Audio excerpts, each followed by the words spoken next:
The colleague noticed that the woman who normally volunteered to work overtime until 4 a.m. today she actually left on time to go home. Even when the factory's only lithography machine malfunctioned, the woman, a senior engineer, paid it no mind. She took off her gloves and left without looking back. It turned out that a week earlier, the woman had worked overtime until 4 a.m. to solve an important problem. The next day she was only 2 minutes late. The newly appointed factory director deducted $100,000 from her year-end bonus. The employees openly urged the woman to apologize. The woman was well aware that the director wanted to make an example of her, so she refused to explain. A nearby colleague told the director that the woman had worked until 4 a.m. the night before, so being 2 minutes late was understandable. The director refused to hear any explanation, and he threatened that anyone who spoke up for her would be fired. To avoid dragging her colleagues down, the woman hurriedly stopped him. Then she stepped forward and signed the disciplinary notice. The director held up the punishment notice and warned everyone that anyone who violated the rules would receive the same punishment as the woman. He then appointed his nephew as the new engineer, and he also issued new factory regulations. The nephew deliberately posted the regulations in front of the woman, with the purpose of warning her, but the woman didn't care at all. As soon as quitting time arrived, she immediately shut down her computer and began to pack up. A colleague asked her what she was doing. She said she was strictly following factory rules and leaving on time. The woman walked out the door.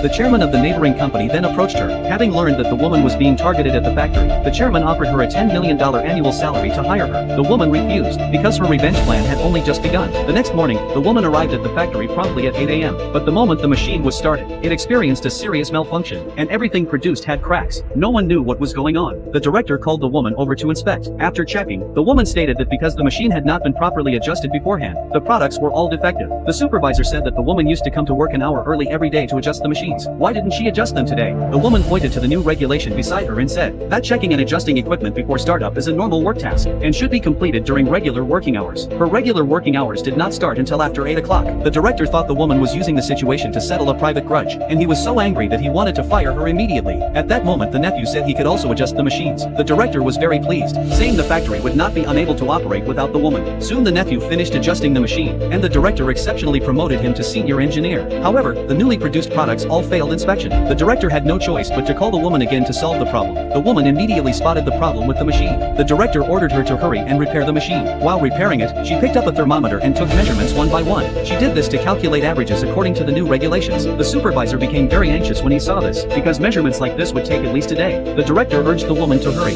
threatening that if she delayed the factory's production schedule she would be held responsible. The woman explained that she was operating according to the new regulations, otherwise she would again be fined $100,000 by the director. The director had no reason to argue, and he stormed off in a rage. By evening the machine still hadn't been properly adjusted. The director concluded that the woman was slacking off. The supervisor explained that the task was indeed difficult, and that the woman had already reached the final step. Hearing this, the director finally felt reassured. At this point,